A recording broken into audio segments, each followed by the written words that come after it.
Allez, pour cette dernière partie. Charlie Roussel-Fomen, Camerounais, il a débuté véritablement en 2007 avec le Mont Cameroun Football Club. Il a poursuivi par la parenthèse sportive d'Undé avant de s'offrir les portes du professionnalisme dans son sens du mot propre. En 2009, avec l'Olympique de Marseille, c'était sous la houlette de Didier Deschamps, si j'ai bonne mémoire, en tant qu'entraîneur. Et par là, on va peut-être citer Dijon, Clermont, une aventure du côté de l'Islande, si j'ai bonne mémoire. On va revenir en France avec Red Star. On va revenir au Cameroun avec Future Football Club.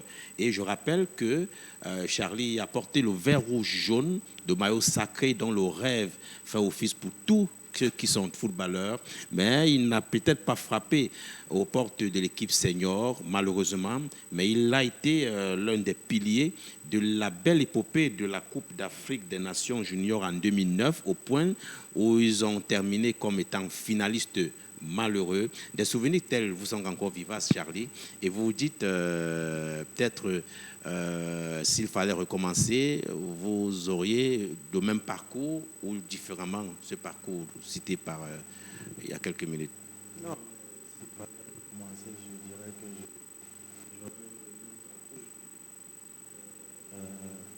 vu que déjà ma première sélection avec l'équipe nationale, c'était avec le coach Aboubakar, qu'on a évoqué tout à l'heure en Oui. 2007, la première Coupe d'Afrique au Brazzaville, où on est allé au Congo-Brazza, où on est allé compétir pour et enfin en 2010 aussi, on a participé au mondial où on s'est fait éliminer avec le feu Wabo.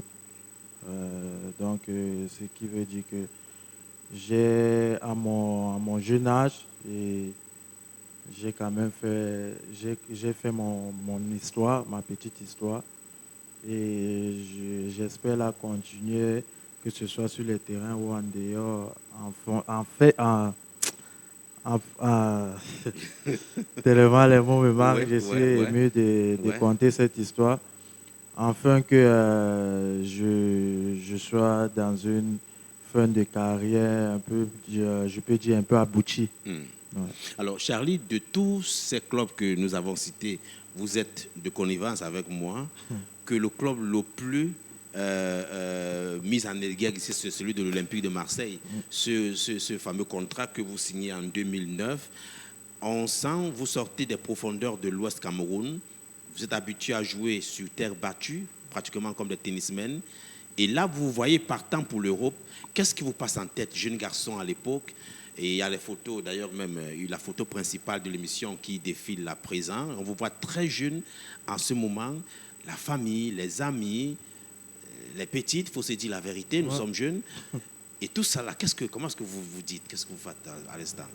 Non, je me suis dit déjà avec ce qui m'a donné ce courage, c'est déjà qu'avec étant au Cameroun, j'étais déjà presque, j'avais déjà presque fait toutes les sélections, que ce soit cadet, junior et espoir, et les A', et aussi avec la compétition de militaire. Hmm. Donc, on est allé en Inde, on est revenu, on est sorti vice-champion. Vice-champion, oui. Oui, donc ce qui fait qu'en allant à Marseille, Aguerri.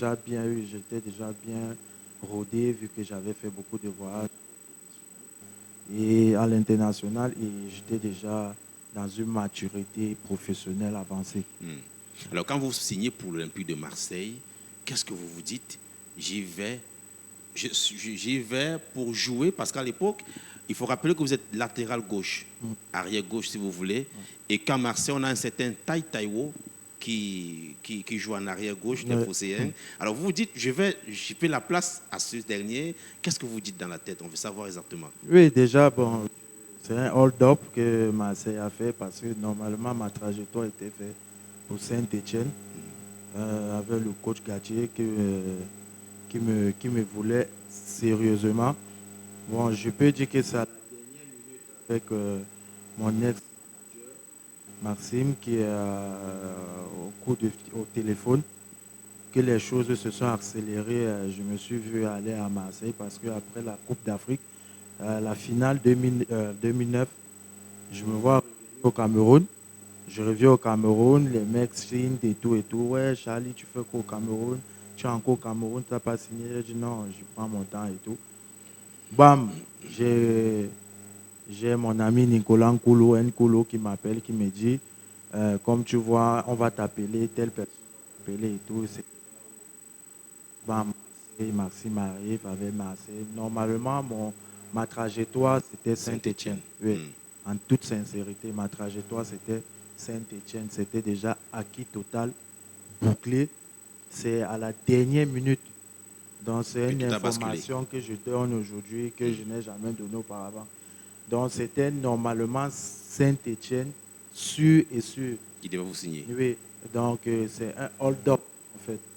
Et je ne regrette pas ce choix parce que, en fait, c'était aussi un choix du cœur et aussi familier. Oui, et aussi avec le grand Olembe, l'histoire que ce club a vécue et tout, donc ça m'a permis aussi de, pourquoi pas aller là-bas écrire aussi cette histoire-là.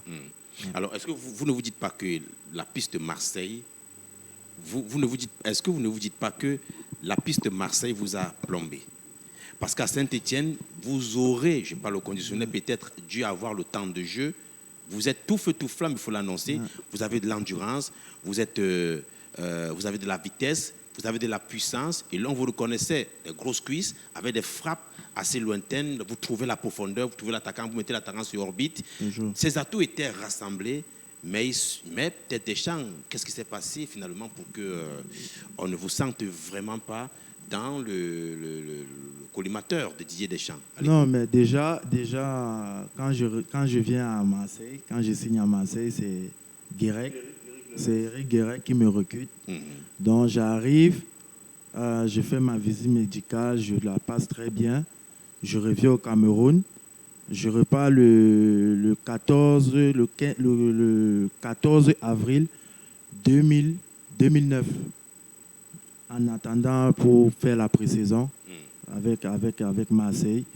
Donc je reviens, j'arrive, on me dit, José Anego me dit, bon Charlie, comme tu vois là, c'est compliqué. Voilà, le staff, il y a un nouveau staff, il y a un nouveau coach qui arrive et tout. J'ai dit, hey. Bon, j'ai dit que bref, c'est pas grave et tout, on va se... Vous l'avez compris, ce qu'il voulait dire par là? Ouais, il m'a dit, j'ai compris et tout. J'ai dit, oh, c'est pas grave, on va essayer de frapper, de taper à l'œil du nouveau, vu que j'étais nouveau déjà et je n'avais pas encore quasiment joué. Je venais du Cameroun, donc il fallait que je fasse mes preuves. Donc je peux dire que j'étais à l'école de l'apprentissage. J'arrive, on va en sélection, on va en pré-saison. En pré-saison, il y avait le mondial qui venait des U20, qui arrivait en Égypte. Déjà, il y avait les problèmes. Non, ne va pas, ne va pas. Bon, j'ai dit que, bon, vu que je n'ai pas de temps de jeu avec l'équipe première, autant mieux. Oui, autant mieux, je viens, je fais appel à je réponds présent à l'équipe nationale du Cameroun. L'équipe nationale du Cameroun. Et vu que c'était le mondial, ça n'est pas donné de jouer un mondial en étant jeune footballeur. Quel que soit le mondial, sa catégorie. Je suis très heureux déjà d'avoir fait partie d'une compétition telle que le mondial. Et quand je vais au mondial, Taouta va aller en Coupe d'Afrique. Oui. Avec le Nigeria. Avec le Nigeria. J'arrive au Cameroun, il y a eu des petits problèmes de retour, vu que la période là, j'étais sorti avec mon récépissé, je n'étais pas rentré. Donc j'avais encore mon récépissé, je devais prendre un visa retour. Ils m'ont compliqué, j'ai encore fait plus de 2 mois au Cameroun. Avant de rentrer, j'arrive maintenant en janvier, le 7 janvier, Tao était déjà dans la sélection. Je me remets petit à petit, je suis sûr que je vais jouer et tout et tout.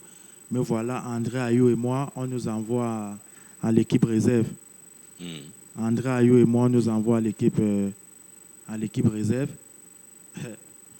C'est là où il me dit, mon gars, comme tu vois là. Andra, vous faites la confidence. Oui, moi, j'étais avec lui à l'équipe réserve. À l'équipe réserve, on était ensemble, donc on s'entraînait avec l'équipe pro. Mais quand il fallait aller jouer des matchs, on descendait à l'équipe réserve. Et à un moment même, on était obligé de garder nos affaires avec l'équipe réserve. Donc, on était quasiment, à un moment, comment on dit, les indésirables. Voilà, de ses plans. Et lui, il a demandé à aller à l'Avignon, il a tout cassé. Parce qu'il revenait de près à Lorient. À Lorient lui-même, où il a tout cassé avant de venir à Coupe d'Afrique. Il avait tout cassé déjà à Lorient. Il revenait de près, où on l'a reprêté à l'Avignon. Et moi, j'ai demandé de qu'on me prête. On m'a demandé, non, je viens d'arriver, je dois faire mon apprentissage. J'ai tout cassé avec l'équipe réserve. C'est là où le coach de Dijon, Patrice Carteron, on joue un jour la réserve de l'OM contre la réserve de Dijon. C'est là où Patrice Carteron fait le voyage, le déplacement.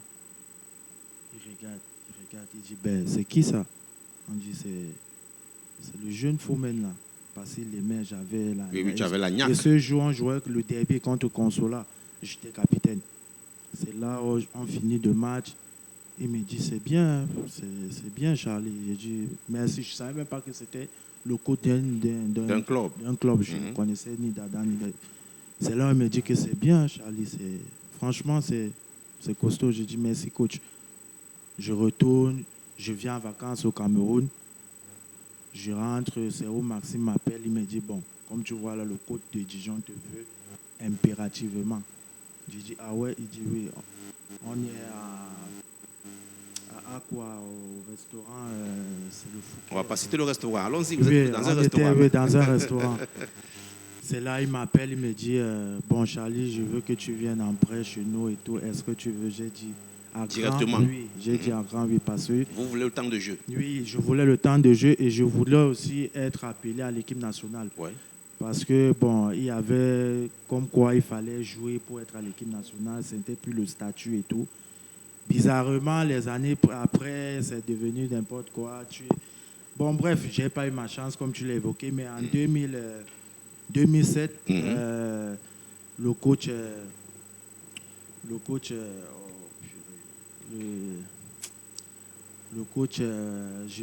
on me convoque pour le Cameroun-Togo. Togo. Oui, où Mylène se blesse. On me fait appel et j'ai pris quelque part. J'ai joué, je crois, 20 minutes contre le grand Emmanuel Adebayor. Ça m'a fait peur avec les Ngomkome, les grands frères, tout ça. Bon, ils étaient en fin de cycle et tout. Bon, nous, on venait derrière avec Alex, tout ça, les Stéphane Bia. Donc, Dieu merci, j'ai pris part. On est revenu au Cameroun. On m'a rappelé, mais on m'avait mis dans la liste de réservistes. Et puisque Assou Ekoto, la période, a été blessé. Il était aussi blessé, oui. On voulait voir s'il ne devait pas répondre à l'appel. Et Wo Mylène aussi. S'il ne devait pas faire appel, bon, Wo Mylène a fait appel. Bon, c'est là où on a dit que bon, les deux cadres étaient déjà sur pied. Donc, ouais, forcément, ouais. Donc, c'est là où je n'ai pas vraiment eu cette chance avec cette équipe Fagnon. Alors là, après Dijon, ça semble commencer à se compliquer, puisque à Dijon également, vous ne mettez pas long. Vous partez de Dijon pour Clermont. Et après Clermont, ce n'est non plus la bonne époque. Vous êtes presque sans club pour un petit moment et vous trouvez un point de chute en Islande. Qu'est-ce qui vous amène en Islande? Bon, en Islande, j'avais eu une fracture. On m'avait opéré, fracture métatarse. Une fracture métatarse. On m'a opéré de la cheville. Donc, j'ai fait 1 an et mon contrat était fini à Clermont. Et passant pour Dijon, c'est le fait, on a fait la montée avec Dijon. J'ai demandé de rester à Dijon. Didier Deschamps a refusé. Il a dit que je devais rentrer de près et tout. Bon, j'ai dit que OK. Je suis rentré parce que j'avais les garanties. C'est là où je devais être transféré. J'avais les garanties d'être le joueur. Du moins, l'après-taille, c'était vous. Effectivement. Et ben, après ça, il y a eu les complications j'ai demandé à Anigo, à José, que je veux être reprêté pour aller jouer. Parce que j'avais déjà fait sur 38 journées, j'ai fait 34, toutes compétitions confondues cette année-là. Donc j'étais vraiment dans une lancée phénoménale. J'ai demandé à José tête à tête dans le bureau parce que j'étais comme son fils. Ouais. Il m'a demandé, ouais, il faut que tu ailles en prêt et tout. Je suis allé en prêt à Clermont, on a raté la montée de justesse. Oui. Et l'année où on monte avec Dijon, je suis sorti deuxième arrière-gauche du championnat français. L'année d'après, pareil. C'est le jeune Mendy. Mendy de City. Oui. Oui, qui me dévance d'un seul point pour prendre ce trophée-là. Donc, ce qui fait que j'ai été quand même champion de France avec Marseille et aussi la Coupe de la Ligue. Donc, ce sont des palmarès vraiment qui me tiennent à cœur parce que, bref, même sans fouler, bon, c'est vrai que j'avais joué un match de Coupe de France contre Cannes.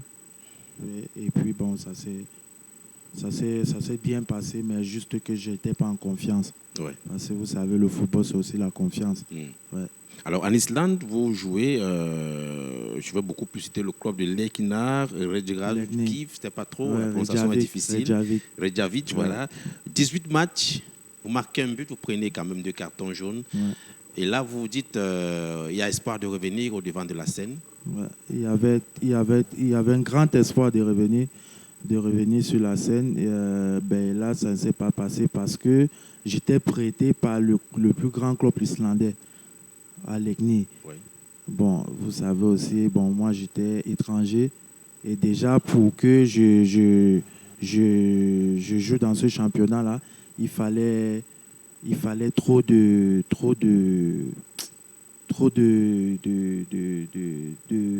documents en fait à fournir et tout. Et je suis revenu à Paris. Je me suis entraîné avec une académie, Campo Saint-Denis, pour me remettre en jambes.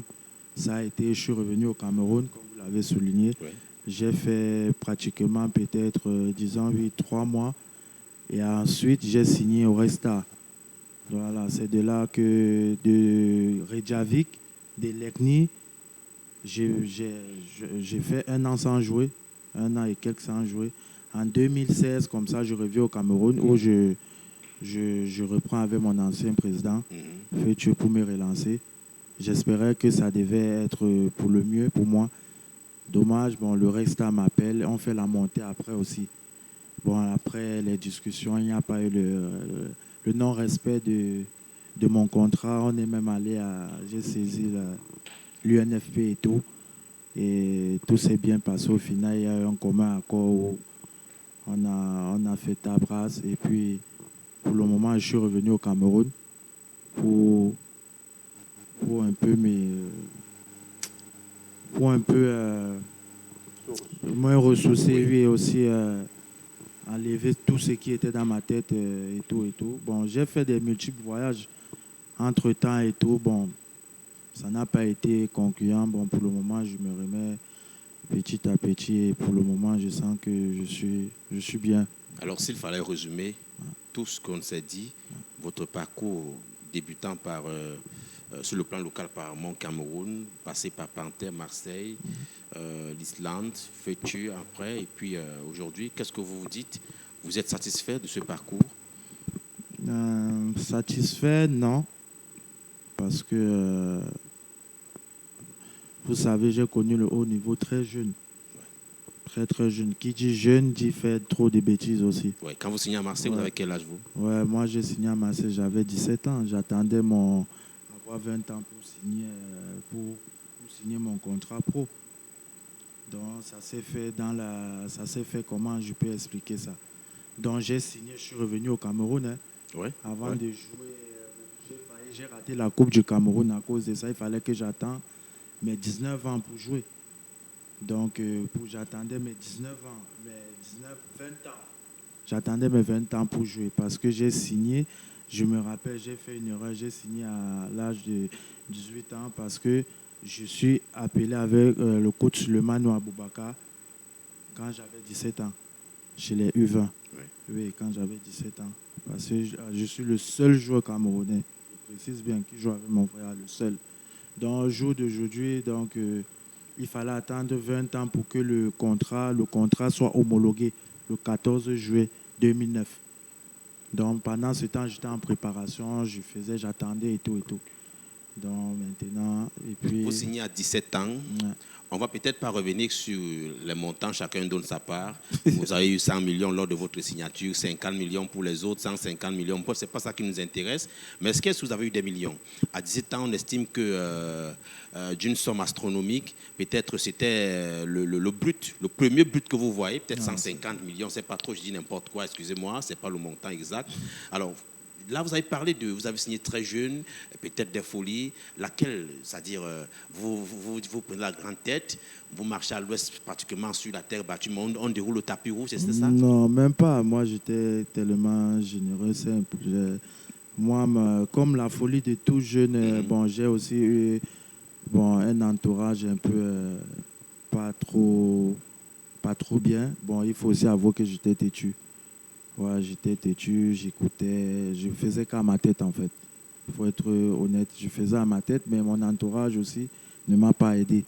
Et aussi les folies, bon, moi j'aime les habits, j'aime les grosses voitures et tout. Bon, c'est ça mes folies, mais elle dit que sortir, bon, aider aussi des gens qui ont Des besoin. personnes Ouais, nécessiteuses. ouais, c'était aussi ça un peu mes folies, mais elle dit que sortir, boire, tout, non, honnêtement. Je sortais avec les amis, mais c'était eux qui se faisaient, je les mettais bien. En toute Ouais, honnêteté. j'avoue, une fois, Oui. deux fois, on s'est croisés. Pendant que vous faites boire les amis, vous avez votre bouteille d'eau. Voilà. Et puis, Donc, vous dites bien, vous mettez à l'aise. Voilà. c'est un peu ça. Alors, Eric, vous avez peut-être une question à l'endroit de notre invité.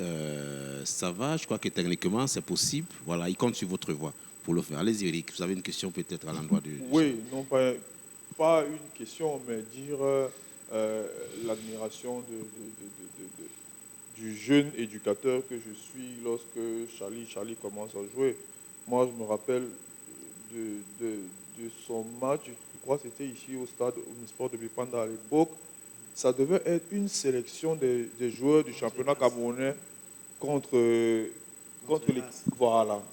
Les U20. Voilà. La Coupe d'Afrique. Exactement. Et là, ce jour-là, il en avait mis plein les yeux à tout le monde. Il était capable de se mettre à l'autre coin du stade et mettre... un ballon. Voilà, et c'est le jour-là que moi, je découvre qu'il y a un joueur comme ça dans le championnat du Cameroun. Et au sorti du stade, tout le monde parlait de Charlie Fomen, Charlie Jaguar, machin truc, Capobalo 70 mètres, voilà. Donc, après, on était heureux de le voir à l'Olympique de Marseille et tout ça. Bon, la carrière, elle a été, mais au fond, tu sens que c'est quelqu'un qui s'assume, quoi. Il ne défile pas devant, voilà. Très bon joueur, heureux de l'avoir vu de loin, heureux de l'avoir vu de près. Mais Charlie, aujourd'hui, est-ce que tu comptes poursuivre ta carrière? Ça fait 5 ans, hein, depuis 2017, véritablement aujourd'hui à 2022. Ouais. On se pose bien les questions. Charlie, quelles sont vos aspirations? Non, pour le moment, je suis toujours en activité. Et en même temps, il faut qu'il y ait de l'envie en fait. Oui, de la vie et du professionnalisme parce que j'ai beau aimer aider ce championnat camerounais. Parce que je suis fier, je suis sorti de là pour être... J'aurais jamais honte de revenir. Les gens, même quand je suis revenu, on m'a dit, ouais, pourquoi et tout, tu es revenu et tout. J'ai dit non, je sais pourquoi je reviens, parce que c'est ici que la source... la preuve est là, je suis venu, j'ai joué, même pas une heure, même pas un match entier. Le reste, ça m'a rappelé. Donc, ce qui veut dire que je veux aussi profiter pour dire au président du club d'arrêter d'être un peu peut-être complexé par des anciens joueurs, pas anciens joueurs, des gens qui ont peut-être vécu de l'autre côté et tout. Ouais. Nous, on est là pour aider. Et j'aimerais qu'à l'avenir, que ce soit moi ou les autres, il faut qu'ils apprennent à leur aider aussi. Parce qu'on a besoin de ça pour vraiment montrer de quoi on est capable. Parce qu'ailleurs, dans certains championnats, il y a des joueurs qui reviennent et ils s'en sortent. Et c'est bénéfique pour les deux personnes. Bon, après, honnêtement, moi, je suis en train de me voir être aussi, pourquoi pas être assis comme mon frère Eric l'a dit, parce que c'est un métier que j'aime bien, débattre, Être consultant. oui, consultant, être vrai et tout. Après aussi être manager, parce que je fais aussi un peu dans ça, entre guillemets, peut-être. Oui, pour le moment, je ne suis pas encore, mais j'ai mon examen que je vais passer dans quelques mois là, qui arrive au niveau de Clairefontaine. Donc, pour le moment, je suis là, je travaille en ligne. Mon jour de mon examen est en approche, donc pour le moment, je suis là. Pour le moment encore, je suis actif. Je suis actif, mais je n'ai pas encore trouvé une garantie, oui, et une confiance peut-être à un club qui dit que non, Charlie, on a besoin de toi, on a besoin de ton expérience pour sensibiliser mes frères, pas juste seulement venir jouer pour dire que non, il faut qu'eux-mêmes ils m'aident aussi et que je les aide. Donc c'est un peu ça le personnage aujourd'hui. Alors Charlie, Eric l'a cité, l'a dit, je l'avais déjà dit en amont aussi, vous êtes capable de prendre un ballon de votre arrière pour le mettre au devant de la scène et trouver rapidement l'attaquant, vraiment pour être véridique devant les caméras de CFoot et tout le respect que nous avons pour nos internautes. De nos jours, vous êtes assis, est-ce que vous pouvez le faire? Vous pouvez le refaire? Je le fais tout le temps. Tout le temps. Les gens sont choqués. Il y a des gens qui ils disent que mais ça je le fais tout le temps, tout le temps. Moi-même je suis dépassé, je n'arrive pas pied gauche, pied droit. Ça sort extérieur, intérieur, ça sort. Tout le temps je le fais, tout le temps.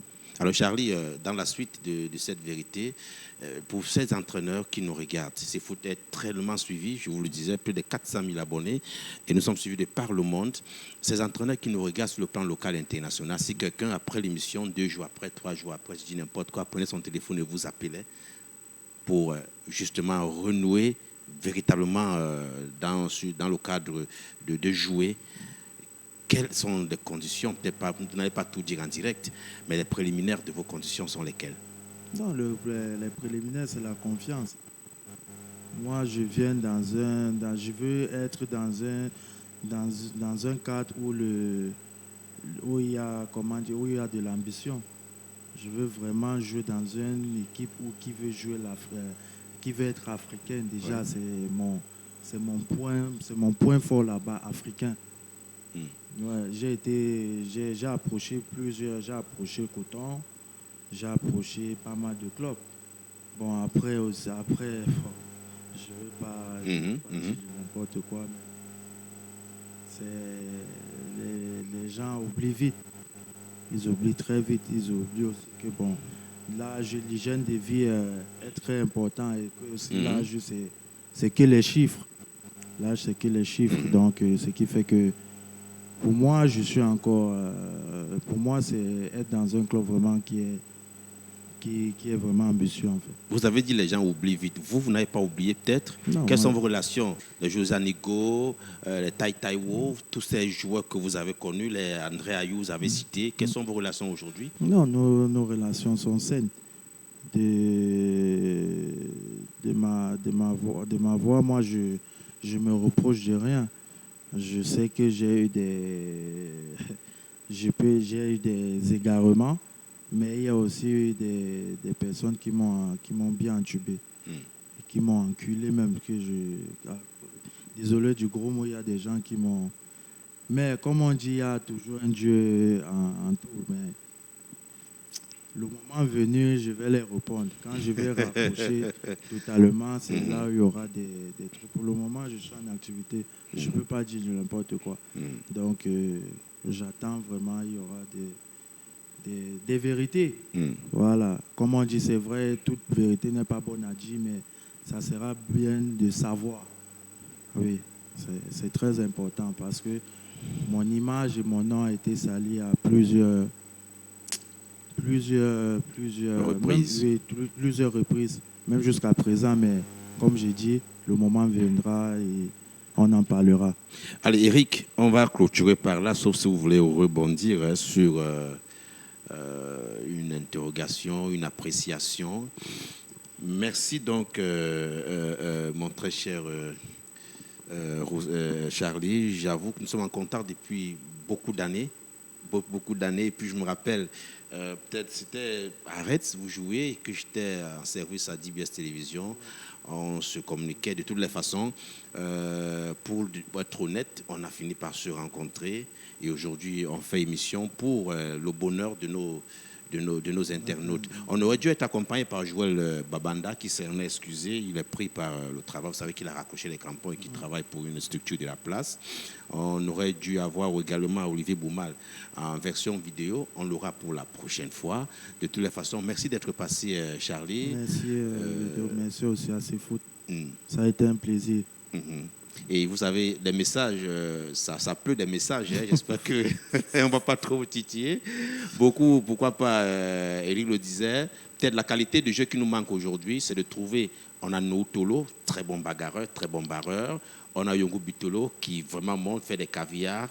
On a manque d'un latéral, peut-être je dis n'importe quoi, je ne suis pas technicien de foot, mais on n'a pas vraiment une puissance du pied gauche véritablement de nos jours. On estime que vous allez vous remettre rapidement en 7 mois et que vous soyez convoqué, pourquoi pas pour la Coupe du Monde. C'est possible. Eric. C'est tout le mal qu'on lui souhaite. Allez, merci chers internautes de nous avoir donné de votre disponibilité. Eric, merci d'être venu à vous également. Merci Ludovic. On se donne donc rendez-vous à la prochaine émission. Mesdames, messieurs, au plaisir de se quitter. Restez donc des nôtres et surtout dites à tous ceux qui ne sont pas informés que la meilleure information de foot, c'est sur le meilleur des sites médias web au Cameroun. C'est foot. J'en assume l'entière responsabilité de mes mots. Merci également au nom de toute l'équipe de production. On se retrouve à très vite. Portez-vous bien et bonne nuit à tous.